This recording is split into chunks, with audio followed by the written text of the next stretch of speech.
ഒരു ദിവസം ജോൺ തൻ്റെ മുറിയിൽ ഏകാന്തമായിരിക്കുമ്പോൾ മേശപ്പുറത്ത് കിടന്ന അന്നത്തെ പത്രം അവൻ്റെ ശ്രദ്ധ ആകർഷിച്ചു. നിവാരയിൽ ഭീതി പടർത്തി അപ്രത്യക്ഷരായ ആളുകൾ, മരണത്തിൻ്റെ നിഴൽ എന്ന തലക്കെട്ട് അവൻ്റെ കണ്ണിലുടക്കി. അവൻ പത്രം കയ്യിലെടുത്ത് ആകാംക്ഷയോടെ വായിച്ചു. ചെറുപ്പക്കാർ, സ്ത്രീകൾ, കുട്ടികൾ, പ്രായഭേദമന്യേ നിരവധി ആളുകളാണ് ദുരൂഹമായി അപ്രത്യക്ഷരായത്.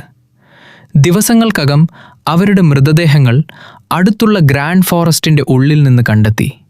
ഈ സംഭവങ്ങൾ ഗ്രാമവാസികളിൽ കനത്ത ഭയം ജനിപ്പിച്ചു. ഭീതിയോടെ അവർ പരസ്പരം അടക്കം പറഞ്ഞു, ഇനി ഇതിനെ ഗ്രാൻഡ് ഫോറസ്റ്റ് എന്ന് വിളിക്കരുത്, ഇത് ഡെഡ് ബോഡി ഫോറസ്റ്റാണ്. പത്രത്തിലെ ഓരോ വാക്കുകളും വായിച്ചു തീർന്നപ്പോൾ ജോൺ മനസ്സിലാക്കി, ഇനി കാത്തിരുന്നിട്ട് കാര്യമില്ല.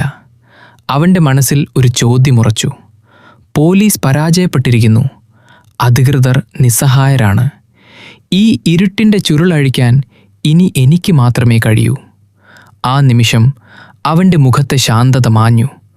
ഭയത്തിനു പകരം ധൈര്യം അവൻ്റെ കണ്ണുകളിൽ അഗ്നി പോലെ ജ്വലിച്ചു. ഡെഡ് ബോഡി ഫോറസ്റ്റ് എന്നറിയപ്പെടുന്ന ആ വനത്തിൻ്റെ ആഴങ്ങളിൽ ഒളിപ്പിച്ച, കാലം മറച്ചുപിടിച്ച ഭീകരമായ രഹസ്യം ലോകത്തിനു മുന്നിൽ വെളിപ്പെടുത്താൻ ജോൺ തീരുമാനിച്ചു.